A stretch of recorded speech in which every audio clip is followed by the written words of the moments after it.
I've helped High-GCI real estate agents save thousands in tax using this structure. Most real estate agents run their team using the same generic structure, but with the top agents I work with, I often structure it like this instead. Let me explain. Now, this is usually for agents that don't run their own agency, but have their own team. Admin, associates, sub-agents. They're 100% sales focused and they don't have a rent roll. The most common structure used is operating company with a family trust as the shareholder, which actually isn't bad, but it's more suited to agents that own the entire agency, including a rent roll. So why do I think another structure is more suited? Two reasons. One, these agents generally run an agency that often isn't a sellable business, so CGT planning isn't a priority. Two, where the company is the shareholder, you can keep profits taxed at only 25%, given that you meet certain rules. Let's use simple numbers. The agent's business makes $1 million profit. So option A, having a holding company as a shareholder, we have that $1 million as profit, and it's going to pay 25% tax rate. So that's $250,000. The trading company then pays a dividend from those post-tax profits of $750,000.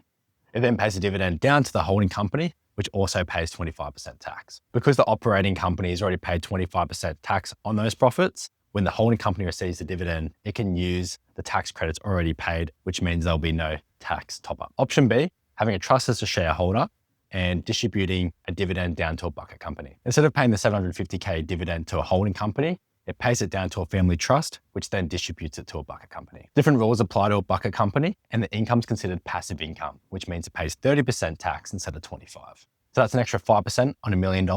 So in total, you're paying $300,000 in tax instead of $250,000. So it's an extra $50,000 in tax. Here's the difference.